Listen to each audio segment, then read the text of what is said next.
this is it. It's the final episode, for now, probably, of the Baking Pancast featuring Jake's Meatloaf. It's an Adventure Time podcast, and we are Jake's Meatloaf. I'm Tulip. I'm Nick. Hi, I'm Chan. I am Kat. I got a space heater running. It's gonna pick up. I don't hear your space heater. Oh, I turned it off, so... well, it's absolutely freezing, so that's fair that you have it. That's okay. I'm going to be freezing by the end of this. I always turn my heat off before I record so that it doesn't get picked up. Yeah, it's off. It's okay. It will linger in my room. Remember when we recorded this in the summer before? Because Fionna and Cake Season 1 came out in the summer and we all had our fans running in the room. I hope Season 3 comes out in the summer, assuming we will get a Season 3. But, the show itself seems pretty confident that they will. Because I don't know if I can handle doing another one, in the middle of all the holidays. Christmas Day episode! What the hell? Yeah. Why? It aired at the same day as the Stranger Things finale as well. You know what? So, that's a good point. No, that didn't air yet. So, did anyone... Stranger Things ends on New Year's. Oh, is it not over yet? Well, new episodes still came out, though. Yeah, a new episode came out and everyone is bloody talking about it. So did anyone even get to watch Fionna and Cake? Alright, I can confirm that people did, because I've seen a lot of very emo Finn on TikTok. Aww. Oh. Yeah, that makes sense. I've been on Reddit looking for the opinions on Reddit and Tumblr, but they were slow to come in. It took the entire day for people to start talking about the episode. Oh, yeah, I mean, it was Christmas, yeah. So... And what an episode! Yeah. Now we're here talking about the episode. Yeah, for real. Exactly. Yeah, the bear and the rose. I don't know where to begin with this one because there's just so much to talk about. There's also some things I don't really care to talk about as well. So they go to Minerva and Bubblegum just straight up walks in and pitches, okay, let's turn Finn into a panini. Uh-huh. This is a great idea for everyone. And Minerva's like, I don't know, I can't eat stew anymore. I think it's a terrible idea. Oh, you get a flashback with Finn and Minerva at the very beginning of the episode. Oh yeah, yeah, confirmed, that's actually first. Confirmed they remember Twink Finn or whatever you called him. Yeah. So is Jake dead in that scene or not? I can't even keep track anymore. But we have no idea. We have no idea. I'm assuming yes. I'm assuming that the episodes where there was tattoo thing with Jake, that's some mistake that they've made out of being reckless. So, Jake is dead. I don't think it's a mistake at this point. I think they think the context of the tattoo is just different than what we thought. Well, why isn't Jake in the scene then? I mean, he could be dead by that point. We don't know. They're constantly laughing at me with all their little things. Well, yeah, I was gonna say he's not. Yeah, he's not dead. He was in this episode. Finn's most beloved family member was in this episode. Oh, you're right. Finn's most. You're right. You're completely right.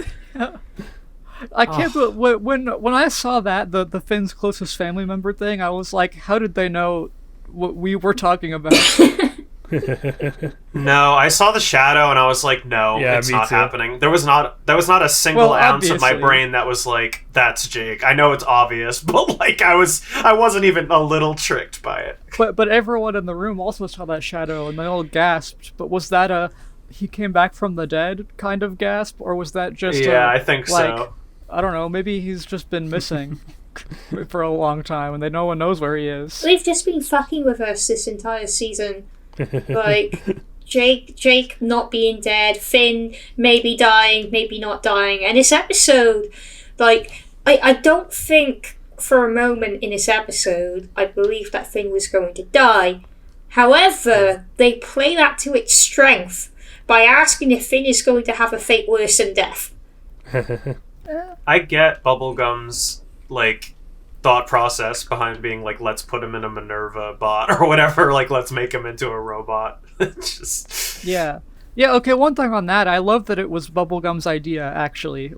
That's why calling Minerva was the last resort. Minerva wouldn't have even suggested to do this because she knows that Finn doesn't want to do this, but Bubblegum was like, we have to try something. And I love seeing Bubblegum break down and have it not be a joke, you know?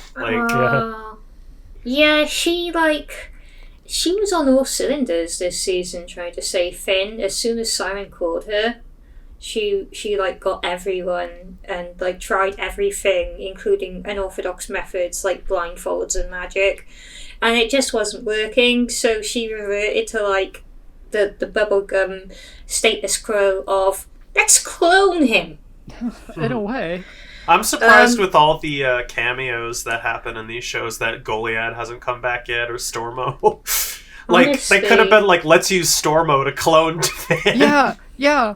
Speaking of Goliad, character growth on behalf of Bubblegum, I think you could call it, with her in this episode saying, this way Finn will live forever, just like me and Marcy.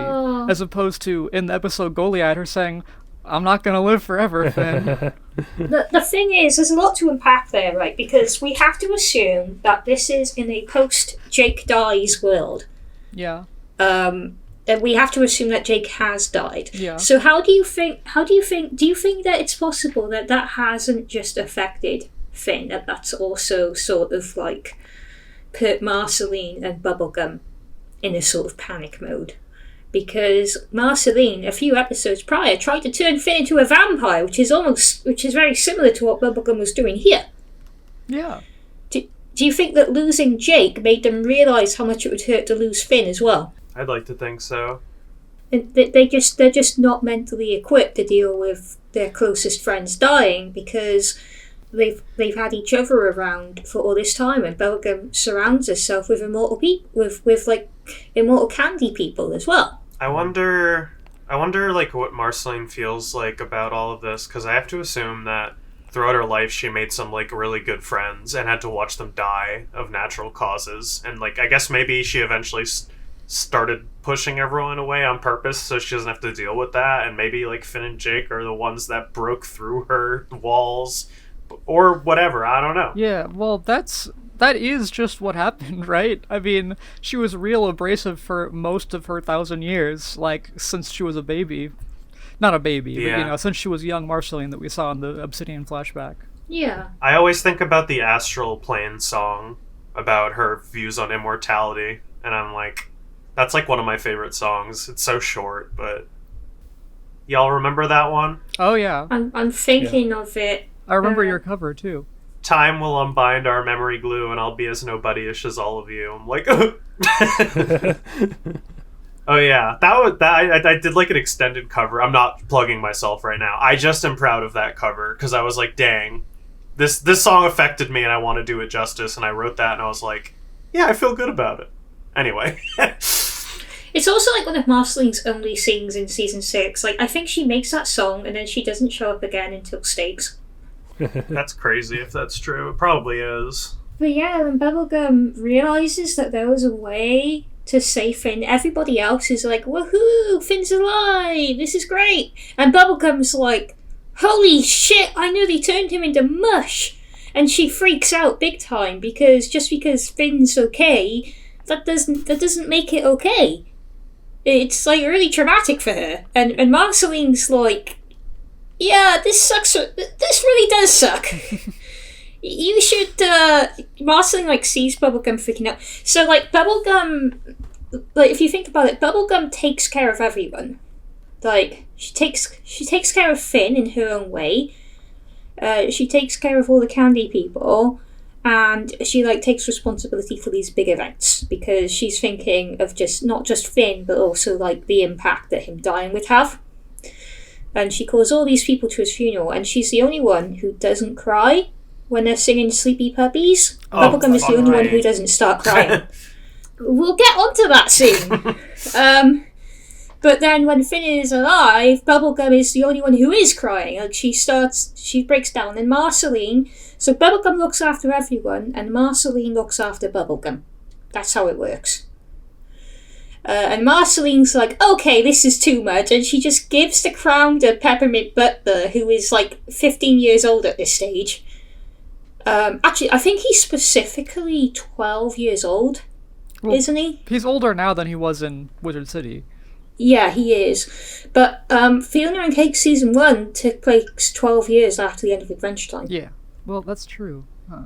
Yeah, so he might be 12. He's like a teenager. And he's like, well, I guess I'm the princess now, or I will be the princess when I graduate from wizard school. And he just takes it in stride and immediately starts listening to any advice he can get about agriculture and looking after the candy people. And I don't know, Peppermint Butler is just such a perfect pick for this. I think I said that back when we were doing the podcast together again as well. But it's interesting that we saw how that ended up happening. And it was something like this, like out of everything that's happened in the series, it was this event that caused that to happen. I wonder how Bubblegum feels about that, because like she wasn't thinking at the moment, but afterwards when she calms down, it's like, you gave my crown away. Like, how does she accept that? Well, she does, because Peppermint Butler still has the crown, but then Bubblegum presumably... I know she does, but I'm wondering how it went. Like, it just... Or maybe she just decided this time that Marceline was right. Yeah. I mean, I'm sure part of her breakdown was like her being like, this is something that I can't control, and I've been trying to control it, and it's out of my hands, and maybe being like, you know what, I gotta fucking chill out. Like, yeah. She's like, all right, I'll take a break for 2 weeks, and then it's been 80 years. Yeah. I'm happy for her if that's what happens. I mean, probably is. Yeah. But yeah, that was actually one of the most discussed points of the episode. Because Hinden killed it in that scene. Like, she has so few lines. Like, Bubblegum is like such a fun character in this season. She gets so few lines, but every single one of them is amazing. Yeah. Agreed. Yeah, she did great. Like I said, I'm really glad they didn't play it off as a joke, because they could have easily had her be like a background, like, crying like crazy, just like ha, but I'm like, okay, Marceline's comforting her. It's like, yeah, that's nice. So let's go on to the true gut wrench of the episode then. Finn! Ugh. Yeah, you're talking about, well, you want to get onto his hero heart? Well, yeah. Yeah, Finn was dying on purpose. He has been thinking about it, as he told Huntress. That's in some way. I guess he did say exactly that. Like, I'd be thinking of dying. That sucks, you just forget all about me. I'd never. oh. And in the previous episode, Fiona said that Finn did it. That Finn killed the Cosmic Owl, and she said that there was a gut voice that told her to do it, just to blame Finn. And she sees him in this episode, and she says, "You were the gut voice." I remember that line, and I forgot about it, but I remember being like, oh wait, what? So it's good to know that. I've watched it twice, and both times I just ignored that line. Yeah. I don't know if I'm 100% convinced of that, to be honest. At first, I thought that it was just her saying that, like, this is Finn's gut voice. Like, she's talking to Finn's gut voice and not to Finn. You know what I mean? No, I think it's pretty textual. That Finn told her to blame Finn. It wasn't her gut voice, it was his. Yeah, she specifically says you were the gut voice, right? Yeah, she does. Yeah, she she specifically does. sait. I mean, she doesn't say... That's right. I mean, I'm sure that's right, is the thing. But, like, I don't know if I like it. Well, that's fine. You don't have to. I didn't like that Finn was depressed and wanted to see, and only cared about seeing Jake after Jake died. Back when Together Again happened. Yeah, and they mention that here. They do mention that.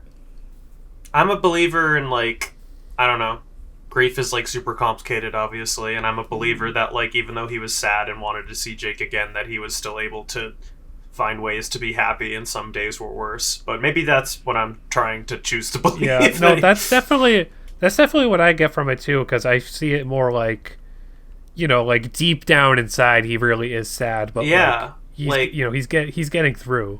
You know, he's never not going to be sad.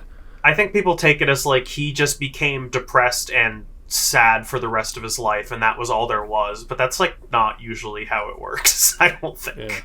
Yeah. I think before this point, he was close to that. Yeah. Well, I actually think that that's exactly what they're addressing with this scene in this episode.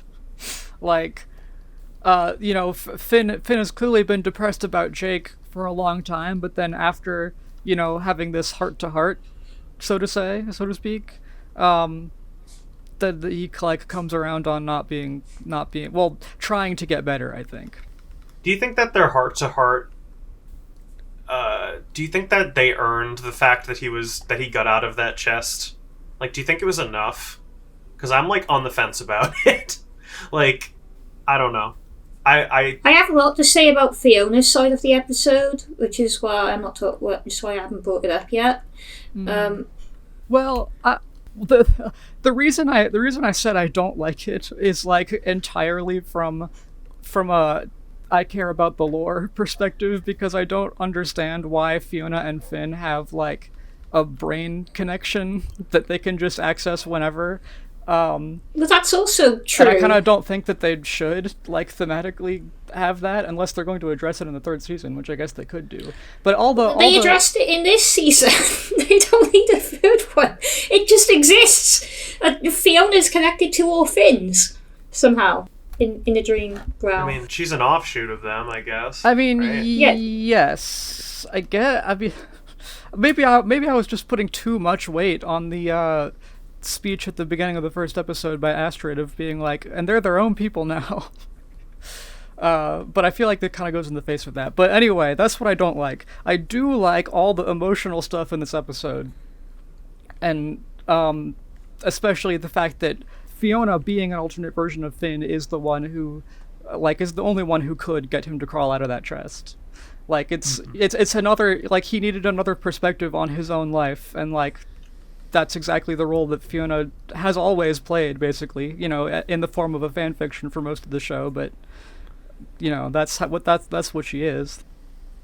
I like the story beats. I don't know if I'm like 100% sold on how, I mean, I know that it's a short show, they have to fucking go, but I'm like, I don't know if he would have gotten out of the chest based on what she said, because it was kind of like, I just miss Jake, and then she's like, Huntress Wizard loves you, and then he's like, did she say that? And she's like, well, no, and then he just gets sad again, and then Fiona's like,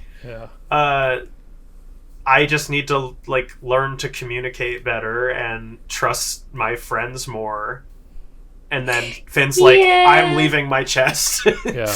I mean, I want to say, though, that I think that what Fiona said, even though it's like she said kind of just a little bit, I think that brought her out of her own chest well. Like, I think that her kind of delivery there of like what her moral lesson from all this was really strong.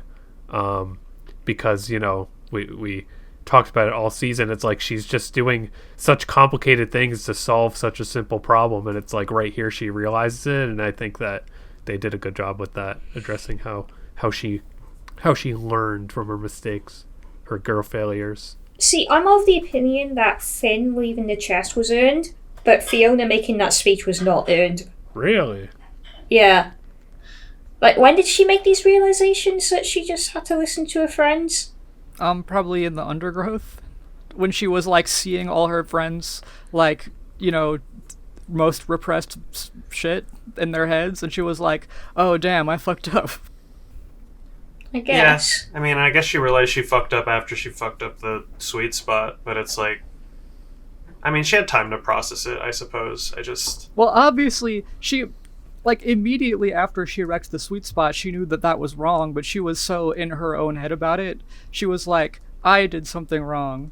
But then when she saw her friends' like memories, then she was like, that she realized how much it affected them as well as her.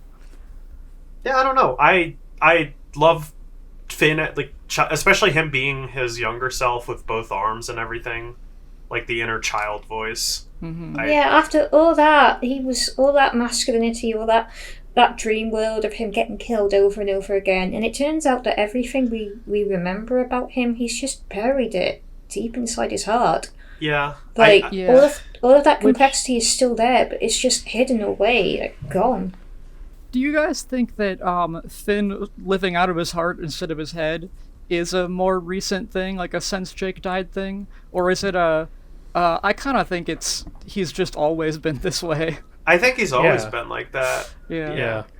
Like I said, like we talked about the hero heart early on in the show, and I think he really, that's how he's always, operated. Yeah, that plus, the vault, which again was referenced by that Finn tree in the last episode. Yeah, and if he was using his brain, all that stuff with Flame Princess would have never happened either. Oh my god. Do you remember? I don't remember what episode it's from, but there's like a really early episode where Finn and Jake like had some antics, and at the end of it, they were like, "Let's be stupid forever." Yeah, that was all my two favorite people. Okay, yeah. I love that episode. I love that ending. And they took it to heart. Yeah. Yeah, I don't mean to like hold us up on this topic. I just really, I don't know. I don't know what I wanted out of that scene, but I'm like, I need you to convince me that you can break him out of this fucking slump right here. And I was like, I don't know if I would have been convinced by that. Like, I don't think he's out of it. Like, he still seems very depressed even when he gets back out to face the world again. Yeah. Well, you can't get out of a funk like that with one conversation. Yeah, I know it's not magical. Like, but him, getting out of the chest is, I think, representative of him, being willing to open himself up, in life. Yeah, it gives him a chance, I agree. I still he lost the most important person to him, but that role could be filled by another person or other people generally. They can't love him like Jake, but they still love him, and they've done so much for him, and everyone's waiting for him. Yeah, I was gonna ask, like, what do you think exactly was it that you think got him out of the chest? Like, do you think you realized that, like, oh, everyone's doing all this to help me, or at least Huntress Wizard? Like, she said Huntress Wizard's been doing everything. Finn is very much a character who requires a lot of validation. He spends a large part of the series chasing after girls. So he chases after Bubblegum for like the first 3 seasons of the show, and then after that he gets in his relationship with Flame Princess, and when she breaks up with him, he's completely shattered. And then he starts his thing with Huntress Wizard, and he seems like pretty chill, or he acts like really chill with how distant it is. But a part of Finn really wants a part of Finn wants to take it further and is afraid that she's not as serious about him as he is about her, and we see this in his bubbles, right? We see Huntress Wizard rejecting Finn to move in with him is one of his bubbles, and we hear for the whole season that they're very non-committed, that Huntress just disappears for months at a time and they're on and off again, but Finn just keeps trying for her, or keeps trying her, and that really wounds him, even though he never admits it to her. So she's just another brick in the wall, basically. So Huntress actually caring deeply about him and really fighting, like just clawing her way to bring him back, that means a lot to him, especially from her, someone who is so bad at expressing her emotions. And I don't know, I think because she's like one of the people he's closest to at this point of time, I think he really needed to hear that. And you saw in like the previous episode, she refused to tell him how much he meant to her, and Fiona like begged her to go back and tell him, and she wouldn't do it. Maybe if she told him there and then, he would have climbed out of his chest a little bit sooner. I love how she still hasn't said it. Like, after everything. She still hasn't said it, but she's shown it. She kissed him as soon as he woke up. Yeah. I think that that just makes me think about how at the beginning of all of this season, I was saying, like, I don't really care for Huntress Wizard because we don't really know anything about her, and I think kind of what they did was a good, like the way that they developed her was like nobody knows anything about her, like that she is repressing all this stuff, but like we learn very slowly, like, oh no, but she does really, really care about Finn, and she, wants this relationship, but she just doesn't know, how to act, I guess. Yeah, I'd argue that Huntress Wizard is remember your winners and losers awards from the Owl House? Yeah. Huntress Wizard is this season's winner. Mm-hmm. She went from like a very limited character in Adventure Time proper who we were not particularly excited to see, and I think we were quite vocal about that at the start of the season, to someone we would kill for. Yeah. I really love Huntress Wizard now. I especially love her toxic Yuri with Witch Wizard. Yeah, what's her name? Witch Wizard. Yeah, I love that. I love that, and I love that Witch Wizard. As she realised that she needed Witch Wizard's help. Oh my god, the scene with Huntress Wizard using her magic to connect to all the other realms, and then you have that one farm world Finn kid who looks like her, and he's like, "Mom, you came back," and she said, "That did hit." But I feel like they kept hammering that nail like too much. I think like the first like, "Mom, you're back," and then she like goes limp, and it was enough. Yeah. They said fuck that kid in particular. Yeah. I like how his reaction when she like fades away. He's not like devastated. He just goes "aw," as if he kind of expected this to happen. Yeah, well, she died before. You reminded me one of the most touching moments for me in the episode was when Fiona goes through the door in Finn's memory, and we get to see a bunch of sets, I guess. I don't know. Like we saw Pillow World, we saw Bubblegum's Tree, we saw the Hall of Egress. I think we saw like the Lemon Grab's Kingdom in one of them. Yeah, we did. And it was just quiet, and I don't know. I get emotional about that stuff. Don't forget the ziggurat where Fern trapped Finn in 3 buckets. Yeah. And the belly of the beast, and Whispers as well. There's the lich as well from Whispers. The belly of the beast is kind of the odd one out there. I feel like every other one, it was like you could say, yeah, this moment or this place has like an impacted Finn in some special way, but the belly of the beast one is like, what was up here? Not so much Bonnie and Nettie though. Like that's a Princess Bubblegum episode. Yeah, and like Lemon Grab's place. Yeah, that didn't mentally impact Finn. But it was a memorable location, and it was a fantastic background. And you just see some of these are really fundamental to him, and some of the others are just like cool places he's been that we might recognise. Yeah. I thought it was a nice moment. I mean, I feel like the Lemon Grab place is, like not like that was instrumental in Finn's development, but like it was clearly traumatic. Yeah. And so that's going to be something in his vault for sure. And the Princess Bubblegum one was like, yeah, that episode wasn't about Finn, but it is a moment where Princess Bubblegum like opened up to Finn and Jake for the first time about something she's kept hidden, and that's probably like a memorable point in a relationship he has with someone who's really important in his life. And he learns how the Candy Kingdom works as well. Like Finn goes on this big spiel about the dragon and how the dragon provides all of these things, the Candy Kingdom, and how it's awesome. And then the King of Roo immediately tries to steal it. Yeah, No, it's just it's just a wonderful scene, and it's definitely fan service to a degree. Yeah. Right. But Adventure Time has always been very good at that. So like I did. I mean, when I saw the Puhoi background, my eyes went wide, and I was like, "What are we doing here?" And then it was just a bunch of other backgrounds, and I was like, "Oh, okay, I get it." It must mean that somewhere in the back of his heart, he remembers that episode. Maybe, yeah. Yeah, I do like that it's the classic Finn. I think that's because, like I said, that it's just because he's always been this way.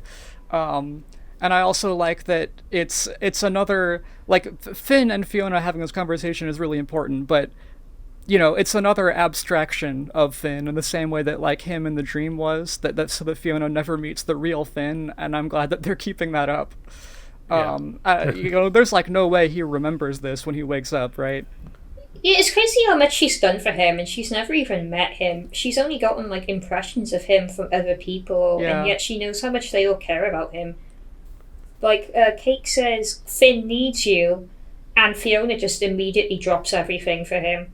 True. Also, Cake says in both the last episode and this one, she calls like Huntress Wizard and Fiona like those are my girls, and I really like that. Yeah, she sees Huntress as like one of her girls as well, because she raised like little baby Huntress, and now they've been hanging out all season. It's cute. I will say I do like wish I felt that a little more, because when she says my girls, I'm like, yeah, they are her girls. But when we watched each episode, it's like I didn't like feel the incrementalism of that. It was just like, yeah, I guess they're close now because they've been spending a lot of time together. Yeah, there's definitely a little bit of like, like they were living together but we didn't see it kind of thing going on. Yeah, I mean, there's more to unpack, so there's way more to unpack. Yeah. There's just so much in this episode. What about Winter King World? Oh yeah, she ends up in Winter King World, and Bubblegum has like managed to get things together. She's just leading all the fucked up candy people now, but as herself. And then something very disturbing happens. Finn comes up with the Slime Kingdom champion is coming, and Finn is the champion of Slime Kingdom here because Bubblegum has been evil for the past God knows how many years, and he has sloppy makeouts with Slime Princess, and Huntress Wizard screams and immediately leaves. I did not even realize that was Winter King World. That's embarrassing. Yeah, a lot of people forgot. Really? But I thought you meant the one with the water. Well, that's what I had speculated about earlier in the season, but no, like she had the big like candied spire. Yeah, no, it makes sense. That's just one of those things where I'm like, haha. Do you guys remember the episode Love Games where Slime Princess wanted Finn to marry her or like fake marry her or whatever, but he like couldn't go through it because he was so grossed out by the idea of kissing her? And then she was grossed out by the idea of kissing him. True. I suspect that in Winter King World, because obviously the history of the world is different for at least the last 100 years, like Finn's upbringing must have been significantly different. I guess he might have been raised in Slime Kingdom for that relationship to work the way it, seems to in the 1 second we saw it.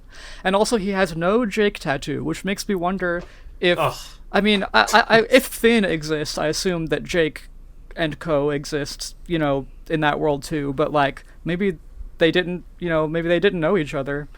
So, fun fact: this scene is based on something Steve Wolfhard drew after season 1 of Fionna and Cake came out. Steve drew exactly this. He drew Finn and Slime Princess on top of like a weird slime thing, and then making out and said that Finn is the Slime Kingdom champion in this universe. Or at least that's his headcanon. But I also love how, I guess, no matter what universe he's in, Finn, as an adult, never wearing a shirt. Yeah. He's left that behind him. He doesn't need it anymore. The first time we saw him, like, in Obsidian, it was like, yeah, he just got out of the shower, so that's why we're seeing his tattoo right now. But then they just, like, he's just never put a shirt back on. I was really, I guess, I want to say not that there was any doubt, but I can't say that. When they were like, we're going to bring back Minerva, I was like, please have the same voice actress. And she was back. It was really nice. I know, it's such a fucking fear now that they've replaced Gary 3 times. 3 times! Are you telling me that none of his former 3 voice actors were available during the recording of season 2? I don't believe you. Yeah. I don't know. But it was nice to hear her again. And look, I think Gary is fine. Harvey Guillén is doing a good job, and like he is doing a good job, but that's not the point. The point is that his voice actor has changed, and now he feels like a completely different character to the one we met in season 1. I don't know. It's another job for gay people in Hollywood, so that's a win. I guess. I do love the consistency that they always have give him a gay voice actor, like no matter what. Ever since 2011. Oh, speaking of that, you mentioned Minerva, so my head is back in the juicing room. The Sleepy Puppies song, to circle back to that, like, what a punch in the gut. Like, You know, I feel like immediately as soon as Jake versus Vmao aired, like the fandom took that and turned it into like we could make potential angst out of this song. Yeah. But then, you know, it never appeared in the show again until now. And like, I don't know, it hit me hard. What a gut punch. What a place to use that song. They did it for real. It's angsty now. Yeah, it hit, but I also was never convinced that Finn was gonna die, so I was like, dang. You didn't even scream when his body got squished in the machine. Yeah. Yeah, I mean, I could see where the threads of the episode were leading. I don't care about that. I care about the fact that everyone in the room right there thinks that there's a chance that Finn might die in this process. And that's the song they chose to sing to him for it. Yeah, Marceline was crying. It made me sad. And also, I loved it when Minerva gave the finger to Simon for saying, "Is this an insult to life itself?" Yeah, shut the fuck up. That's deserved. She gave him the finger? You know, it's not an insult to life. It's preserving life. The only thing is they should, you know, give Finn the opportunity to choose whether or not he wants to do it, and he would probably choose not to because he. You know what's fucked up? But Minerva chose to do it, and like that's valid. Anyway, go on. Minerva would know this if she didn't keep burning his living will. Yeah, and tried to set him up on dates with. Didn't Minerva do a peace sign? A peace sign? A peace sign? Am I crazy? Didn't she do a peace sign? No, she said "fuck you" in British. That's what she did. Oh, my bad. Well, because Simon goes like, "Oh, no offense." I thought she was like, "Oh, it's fine." I'm glad to know. It would be really funny if Simon interpreted it as a peace sign. Yeah. Oh, I bet he did. Simon's like, "Why is she so mad at me?" And then he said "yippee" at the end of the episode. Oh yeah, Yippee! He did such a dramatic jump, Yeah. like proper 60s TV show jump. So Finn gets revived by Huntress Wizard. Can we talk about like the process she did to make that happen? She killed like 5 of her other selves. Yeah. BMO immediately offered to give his life. You know, when BMO did that, I was like, are we gonna have a golden heart use right now? Like, because the golden heart's been in there. I mean, I know it's just like, oh, BMO is a Have heart you of gold. forgotten? Have you forgotten what happened last season? I wouldn't blame you if you have. I forget a lot of things. BMO used his golden heart to try and create a portal home for Fiona, and he died horribly, and it was so disturbing. I said I didn't want to watch this show anymore. He used his golden heart specifically, or was it just? Oh, okay, my bad, everyone. Never mind. We still don't know what the battery with PB's crown on it is for. Yeah. Oh my fucking god! That's such a throwback. It's probably like a surveillance thing. I've never forgot about it. Season 3 reveal. That's true. Season 3 reveal. We finally found out why Bubblegum replaced the battery in BMO's chest cavity. Yep. Maybe it just ran out. I don't know. Season 3. Season 4 is aired, and we still don't know who Prismo's boss is. I know! We haven't got any Prismo closure. No, we never will. The mystery is more interesting than any answer they could give to Prismo's boss. Yeah. That's usually true about a lot of things, so I guess, I agree. I kind of want to talk about the Fiona world side of things, because, Fiona, she faces up the courage to sort of confront everything that's happened. And that's great, right? She, makes a cake for Gary, and terrible. He's really touched, because even though it's a terrible, terrible cake, nobody's cooked for him in ages. Yeah. So that's, how they sort of start to make up. But I felt like this side of the story was way too brushed over, considering what we've had to put up with for the past season and a half. Yeah. Yeah, I can feel that. Really? They're just chill with Flame. He just sort of gets off scot-free. I mean, I thought Hunter was going to choke him to death. They'd be valid for it.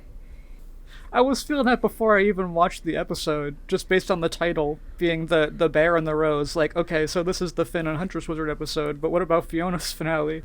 Yeah. I think definitely this, Queenie not really being resolved much, that was kind of weird to me.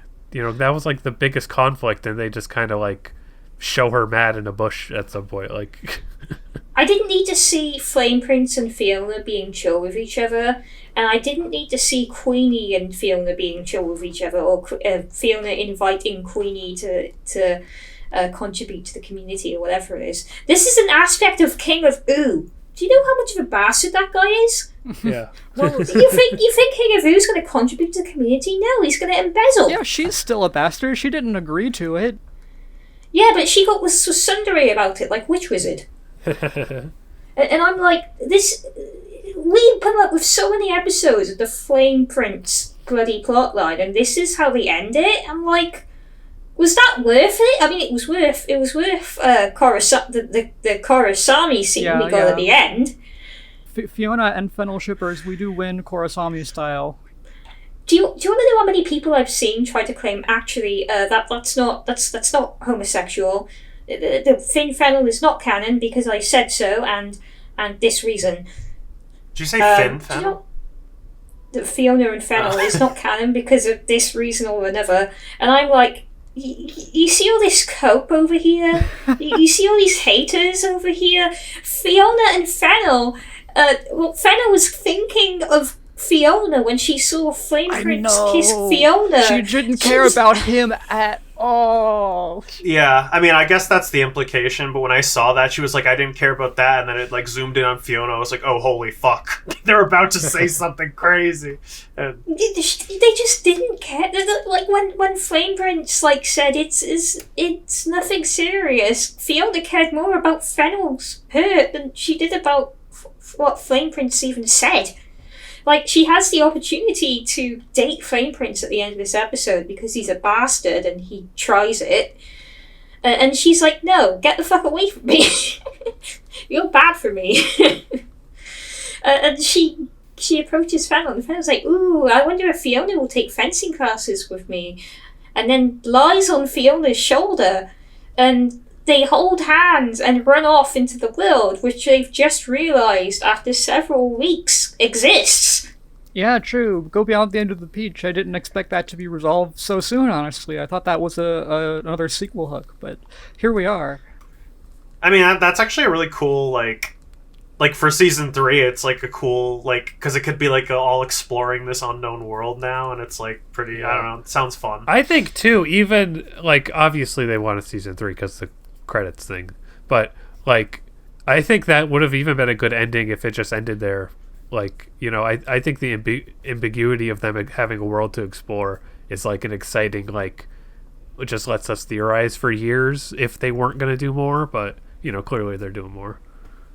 Oh, I didn't notice until I saw Jagum pointed out in her usual lore post about the episode. There's a glint in space that might be a catalyst comet headed for Fiona World Earth. Oh, I didn't see that. Oh God! Yeah, well, good thing that most of the world is unpopulated, isn't it? As far as we know. As far as we know. True. That was a really funny visual though, like just like the city like perfectly cut as one single patch on this giant world of empty. Yeah, well, because we saw before, like last season, like the zoom out of the city, which has just had a white void around it, like there was literally nothing. Yeah. And then they said like, all right, well, this world's real now. Not gonna explain what that means. I kind of had actually been assuming that the world was made real and whole and expanded dramatically in a way that like would make sense and be congruent with the fact that there's a modern city in it, but I guess not.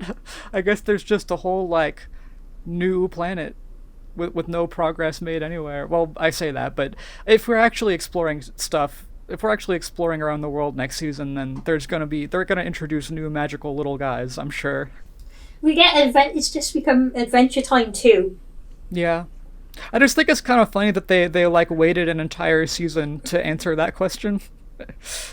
So we have Susan and Frida? Who's Susan's? Yeah, just running off into the sunset, exploring the wide planet. We have Fiona and Fennel, and also Hunter is there, just running off into the sunset, exploring the wider planet. Mm-hmm. we have Marceline and Bubblegum on their sabbatical. I think like Adventure Time's representation of Yuri is just like fucking off into the sunset, and I love them for it. I blame Korosami again.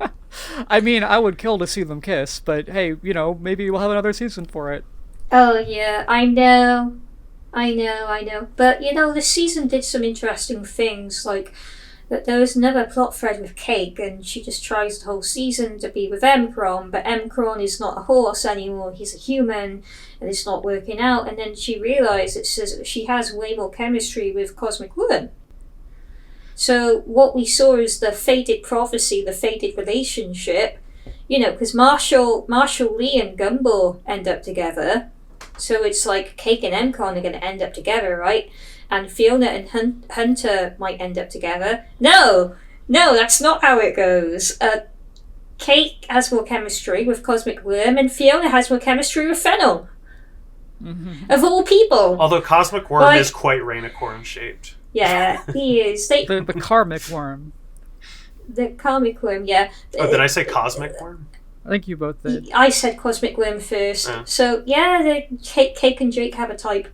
Yeah, also, now that Fiona and Fennel are actually dating, let me say something that I think I forgot to mention on our Fennel Hour, which was that after that episode, I was thinking, like, damn, they love each other, but if they were actually in a relationship, it would be toxic as hell, because Fennel is obsessed with Fiona in kind of a hero worship way, and Fiona is, like, desperate for any kind of validation, so, like... Is this going to be a toxic... It would just be kind of a loop feeding into Fiona's, like, bad habits. But now Fiona has developed a little bit, so maybe that's not entirely true. Fennel hasn't, but that's because she's barely been a character, so maybe if we see more of her, we could see some interesting stuff. True. I want to go back to something, because we went away from it before I could get to it. Maybe this doesn't mean much, but when Huntress was healing Finn, it specifically showed, like, all those worlds connecting into one. Like, does that mean more than I'm thinking? Oh, yeah, like the planets aligning or something. Yeah. No, I don't think so. So the way Huntress's paths into the world are a bit different. Mm-hmm. She works on the basis of portals, right? And whereas if it was Prismo's version of the multiverse, I think it would mean something else. But what I interpreted that as is those worlds were all connected through one point, that point being Huntress Wizard. Yeah. While she channeled the energy from those realms into herself. And then as soon as she finished, they disconnected again. I don't think that we're going to get a fusion of Vamp World with the Land of Ooo. They disconnected at the end? I didn't even... I'm assuming that they did. I just don't think that they're all fusing together. I think that would be a bit much. Yeah, I didn't think that's what was happening, but... Yeah, the thing that was drawing them together was Huntress, like, connecting all her selves together, and draining her own life force, Jet Li's The One style, so she could, pour it into Finn and save his poison body. But, like, I don't think that that's a permanent thing at all. Although, Huntress Wizard's transformation... into the heart of the forest, I guess, the new one replacing the old one, that's my assumption. It does seem to be permanent. She's like kind of pink now. Yeah, and she looks like she has to cut her horns. Yeah, she cut her horns so they weren't so tall. I like that Finn he installed the axe mod and he was like, came to me in a dream, so I guess he does remember his dream interactions. Yeah, as far as... Sorry, I'm jumping around a tiny bit, but I said this in, like, our other episode where I was like, if I was, like, Marshall and Gary, I'd probably be like, sorry, Fiona, we're done. But I guess I can accept them. They were for a bit. Yeah, I mean, Well, they were like, it's not enough, Fiona, but actually it is enough.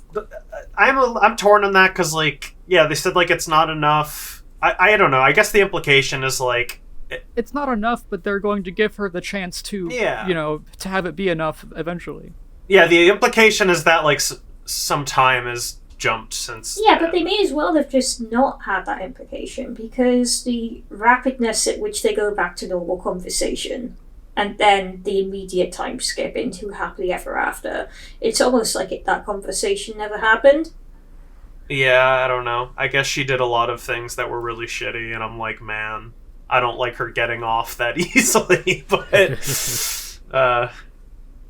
I'm thinking of, like, how would I review... Like if we stop thinking about it as Adventure Time fans for a minute, and we go back to thinking about it like a critical podcast, like, where do we stand with this season? What elements were really good and well done, and what elements were, like, less well done? I found it really interesting that it was so different, but I enjoyed it in such a different way also. Like... Yeah, that's a good way to say it. I mean, the storytelling was obviously way less tight, you know, and there are things that, like, things about the ending, like, you know, like you were just saying with Gary and Marshall, you know, resenting Fiona a bit, and Felix kind of just getting off scot-free, that I don't know, they feel a bit more like hanging threads than like it's just done now. I mean, I think if we see those guys again in the next season, it won't. I would hope, at least, that they would have something to say about the events of this season, and that it won't just be something completely different and new. But that's like feeding into. It's hard to say as not an Adventure Time fan, because again, like we talked about in the Wolves Who Wandered, my favorite episode of the season still.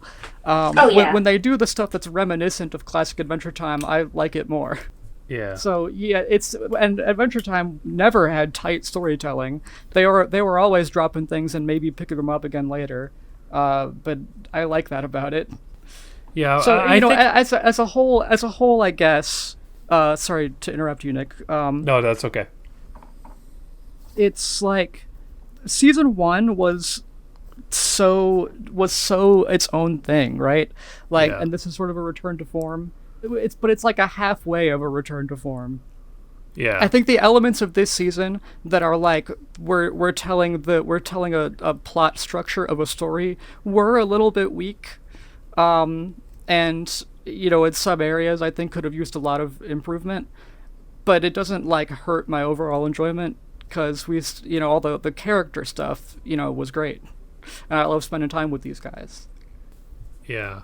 I mean, I was definitely super thoroughly entertained, but I think I would still kind of run back to the topic of like just the pacing, just being weird, because it's like the base story of like the very slice of lifey story that's here really isn't like as interesting as it could have been, or like interesting enough to be a 30-minute 10-episode series thing, and that's why throwing in the magic and stuff makes it a lot more interesting. But I think definitely, like, if we were just going to be like, I mean, that's why it's hard too, because it's like, especially compared to the first season, like going from multiverse Simon Petrikov adventure to oh my god, we gotta make money in a fundraiser is like the most absurd difference in storytelling. But like, yeah, and it's also we gotta make money, and also Finn is gonna die, but like we don't believe that's gonna happen at all. So it's like, those are actually like by far the two weakest plot elements of the season.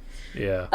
So the fundraiser, who cares? Who cares about the fundraiser? Just use the money. You sound like Queenie. To buy like a real. No, just use the money to buy like a better place. Why are you so dead set on this? Why is this Fiona's responsibility? It was Gary and Marshall's bad decision making that led to this. You're not complaining about the story. That's a character flaw of Fiona's. Yeah, but like, it's like, where's Gary and Marshall's agency in this, right? Like, why are they not, like, you know, acting more? I think I complained about this in the first episode. What version of Princess Bubblegum just puts up with this? None. No version. Yeah, imagine if they took the money from the fundraiser and they're like, hey, we got a cheaper place and use the extra money to make it really nice. It's like, oh. Well, that's what I thought was going to happen, like, after the last episode. But no, they, like, insisted on getting that same place and salvaging it. And I'm like, who cares about the sweet spot plot? Nobody cares. Like, everything building up to that was in the previous season and has nothing to do with this season. Like Gary's dream, you know? We weren't reminded of why Gary had that dream. So that was a really weak subplot, and the way it got resolved was really weak as well. As for Finn dying, we knew he wasn't going to die. That was never going to be a main selling point. That being said, it used those plot lines, those space plot lines, in order to do character exploration with different characters. So Fiona's obsession with the sweet spot really highlights all of her character flaws. Combine that with her obsession with Felix, which was another agonising plot thread to follow, by the way. And you just see what kind of person she is. She's just sort of a person who follows a straight line and disregards everything else in her life that she doesn't want to regard. And then you contrast that with Huntress Wizard, who is kind of doing the same thing in a different way. Like, Huntress Wizard is as straight as an arrow trying to solve the problem in front of her, to the degree that she's unable to, because she can't see outside the box. She's like a deer, as he puts it, I think. She can't see what's in front of her. And then you see all these other characters reacting to Finn dying and all of the extremes that they go to, and you see Fennel, and you see Fiona just sort of... The Fiona and Fennel episode is like my favourite of the season, because it's just like, we don't care. Like, we don't care at this stage. Fuck it. They go to Venus. They get high off their face. And I saw that and I was like, yeah, that's the Adventure Time I know and love. Like, as a season, it's completely... it's still incoherent. Even at the end, when everything just sort of, like, nicely wraps up together, it's still not very good in terms of plot threads. It's still not a very good structure of a season. But in terms of each episode and what we saw and the events that transpired in every single episode, especially from episode 5 onwards, I think it just got better and better and better. I think I agree with that. I do agree with that. I mean, exactly like I was saying with... I wish we had felt more of Huntress Wizard's emotional journey, like, throughout the season, as an example of something I think that they could have done better. But also, I had a hard time thinking of stuff to say about this one, because, like, after I watched it the first time, I was like, you know, really emotionally affected. I was like, can I even put myself through that again right away? But it's fun. Yeah. It's a good time. Every time where they wanted me to clap when I saw something, I did. Yeah, they get me with the fan service. I still think I think the Flame Princess thing was the most fan service for me still, just because I really was not expecting that to ever happen.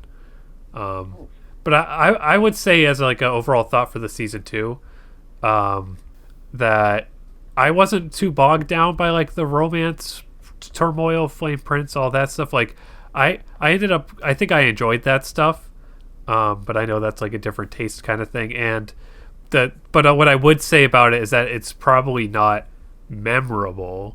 Like, I'm not going to remember any of that, but I enjoyed watching it. You know, some of that romancy melodrama stuff. I mean, agree.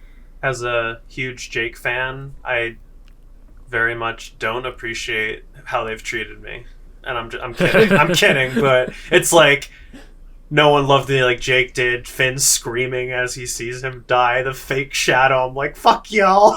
What the? I think it makes sense to say that, like, they're kind of very tastefully treating Jake's death as like a serious thing. I'm not upset. Absolutely not. No, I know that. I'm just saying, like, it's just funny hearing y'all talk about your faves and all these cool things that are happening in your faves, and I'm like, yeah, it must be nice. Not to disagree that it's tasteful, but they do make a joke out of it in this episode. But that's Adventure Time. That's funny. Yeah, that's that thing that Penn Ward talked about. You know. Yeah. That feeling. Shout back to like when I first watched Obsidian, and like I was at the very end of a very exhausting and fun episode, and then Finn showed up. And for a brief moment, I thought they'd put Chan into Adventure Time. Oh, yeah. I was like, surprise, I'm in the fucking show. You know, I've had the horrifying thought before that I don't check my emails ever. I just don't. There's so many unread emails. And I'm like, what if like I'm like 60 years old one day and I decide to check my email and I see like Adam Muto messaged me in like 2015, like, do you want to write a song for the upcoming thing? I just never responded. I would never forgive myself. Oh, that's both a dream and a nightmare. Yeah. I wanted to ask this too, since we're talking about overall impressions. Do you think that the one episode a week thing worked better or worse than the 2 episodes a week thing? It's better for the pacing of a season and of as a you know, fan reacting to the episodes. But for me personally, editing the podcast, it was really hard. And I think in future seasons or whatever, if we come back for side quests, that'll be the next thing. I probably want to figure out some other schedule. Big shout outs to Tulip. Yeah, you did a great job. I have one more point to raise about the episode. So there's a scene at the end where Huntress Wizard like does a thing, and then Witch Wizard is there also learning, and what's his name? Spirit Dream Warrior shows up and says, the straight line teaches the curve to bend. And then he turns around and it's Astrid. And she's running off with a sword and shield. And then he smiles and chases after her. Are you thinking what I'm thinking? Like, get away from her, you freak. Get away from her. My God. He's like, yes, finally, another child to grow into... My God, that's one of my notes. I was like, the thing is though, like we never knew what his intentions were, and we still don't. I mean, I guess now we knew that he wanted people to drain the life out of the heart of the forest, but the heart of the forest isn't really around anymore, and Huntress Wizard is kind of creating a like entirely new school of magic to replace it. So maybe he's just trying to draw Astrid into Huntress Wizard's orbit, and that's okay. Well, this is kind of his fault. Like, the entire events of this. Mm-hmm. Because he's the one who led those people to the deer. And then they imprisoned it. Well, I really hope no one tries to make Astrid chop her hand off, because that's not going to go as well for her as it did for Huntress. Yeah, that was one of my notes. It was like Astrid and Spirit Dream Warrior. Oh yeah, we did get to see Jake in this episode after all in Baby World. Just thought I'd mention that. True. Yeah, he was beating up he was beating up the lich without Finn because Baby Finn is still in Fionna World. I know. Wait, yeah, where's Baby Finn at? What the? I don't think we see him in this episode. Is he in like some background shot at all? I don't think so. Can they fucking put him back? Like, the thing I thought about this. I don't think they can. I think like. When Fionna World was canonized, everyone who was in it, was in it. So that means if anyone tries to visit a different world, Scarab is going to be on their ass. Oh my God. Okay, well, speaking of our faves who we didn't get to see, Fern did not return in this episode. She did not get to have a conversation with Huntress Wizard like I was hoping they would get to, which is sad. On the other hand, though, now we get to live in a magical world where Fern's pronouns are whatever anyone wants them to be. You know what that means for me. Yay. Yeah. And she's still alive, so that's nice. It's just awesome that Fern came back and got to self-actualize in some way. Yeah, I don't think... I mean, for me personally, maybe I'm not harsh enough of a critic with this stuff, but I don't think that any lore that they've touched upon from the original series has felt like... I didn't get upset at any of it. Like, I don't think they've bastardized any of the lore, to my knowledge. Like, you might be able to remind me of something and I'll be like, oh yeah, I didn't like that as much, but like, I don't really remember anything. I think they treated the original show with a lot of respect. Everything else that they've done since Post-Adventure Time has pissed me off in some way. Yeah, I figured you'd have something to say about it. No. Everything else they've done has pissed me off in some way. So you had BMO, which was just kind of an air episode. You had Obsidian, which, Obsidian was great, but there was some things in the characterization that I didn't like. For for Marceline. There was Together Again, where they quite controversially had Finn imply that he's been miserable waiting for... They showed Finn in his final state, and I think that was the biggest problem. Like, Finn's just an ever-evolving character, and then we saw him at the end of his life. I felt like that was forbidden. Especially with the kind of state that he was in. And then we had Wizard City, where I got really annoyed at Peppermint Butler for, like... I just didn't like that old Pep was treated as so evil. Yeah. Even if it was just a phantasm or whatever. And then Fionna and Cake, where we had all those wills and it was like really brutal and mean-spirited and they killed BMO and all of that. Still love it. This season, the only thing that pissed me off this season was like the romance at the beginning of the season. Like, I stopped caring a few episodes in when I got over it and realised that they were just doing their own thing. And they had Bubblegum, like, really on point this season, which I deeply appreciate. And they did things with Finn that has, like, sort of, like, started to redeem his characterisation in my eyes. Compared to... Yeah, I think that they were very intentionally doing that. I got that feeling from this episode. Yeah, it's kind of like they knew, like, with regards to Bubblegum, they knew that she was missing her edge, so they brought it back.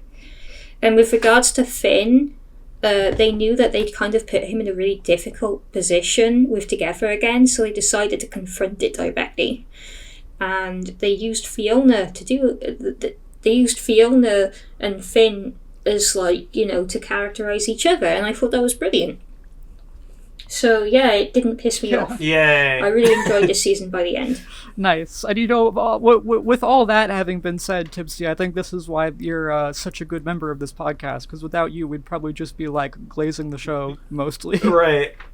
Yeah. I'm the resident glazer, except for very specific things. I don't know. I am a hater. I'm trying to be a reformed hater because it's very easy for me to hate things without really like appreciating what they've done well. I tend to like mostly enjoy the things I watch, other than a few like horror stuff I'm really critical of, but like I usually enjoy what I watch mostly, and then I'll read online on all the reasons they're bad, and I'm like, shit, they're right. Like I didn't even realize any of that. Yeah, but what you did see is like some of the things they did well. Yeah. Which a lot of people might not see. They might not see the effort that's gone into something, how much work was put into a certain scene, how much love was put into it, like regardless of how great the bigger picture is or how much something else pisses you off. Oh my gosh, that reminds me. This is just a small note, but like I thought of it in this episode when Cake did her. She was like, Fionna, Finn needs you. Go help him. And she like did a transformation into like sort of looking like Finn, but with her arms going like through the head and having a magnifying glass. And I was like, this and every other like Cake transformation this season feels like there was a lot of effort put into designing them, and I really like all of them. Yeah, that was cute. Yeah. I had a couple notes like. Does Prismo know Cosmic Owl's back? Because he was still sad at the end. I don't know. As far as we know, he doesn't. Yeah, but we had a moment of Scarab patting him on the shoulder, so they're kind of coming around. Well, Scarab's coming around to Prismo. I think Prismo is already chill, but... Maybe he knows, but like he's sad that Cosmic Owl just sort of abandoned everyone and is now thinking about that instead. Yeah. So, heading towards the ending. Sorry, Chan, if this isn't what you're about to say, okay. but I have a guess about what you're about to say, so I'm going to lead into it. The way that Fionna was running into the sunset, I think we can probably safely say that she avoided the future that Cake saw, where she was in the employ of Hannah Abadir. However, maybe Hunson has some kind of plan involving her that could rope her back in. I don't know. Yeah, what the fuck was that? Like of all the things, that's what we're all asking. Yeah, like Hudson realized that he couldn't convince Marceline to take over the company, so he saw like another version of Marceline who was like quite similar but had no relationship with his mother, and she saw him and was like, I know exactly what I'm going to do. You know what I really want? I want Hansen and Hannah to fight. I think it would be legendary. She would die, but it would be cool. Yeah, but she's like the leader of like an Earth company, and he's a giant demon. I think Hannah could put up a fight. I just feel it in my bones that she's weird enough. She's got a giant robot somewhere. She could fight him. Yeah. Yeah, I mean, that makes sense, because I don't see what other reason he would want to go and talk to Marshall. They continued the Marshall cowboy song trend from last season, which I thought was cool. That was pretty nice. Yeah. Oh, has anyone listened to the official soundtrack of season 2? Because I haven't. But I wondered if they actually have all the songs from the season in it, because the first season soundtrack was missing some stuff. Yeah, that was actually my last note, which is funny that I thought of this instead of the Hunson thing, but like, I was hoping Lonely I Will Never Be, the Rebecca Sugar song. I was like, give us a full version in the show, please. I want it. It's a really good song. And they just didn't. And I'm like, is this another case? Like, I wonder if she wrote it and it's only like a 30-second song, or if like it's another case of like underutilized Rebecca Sugar song. And I'm like, fuck, it's so good though. To be fair, the main underutilized Rebecca Sugar song was actually 2 songs that were strung together.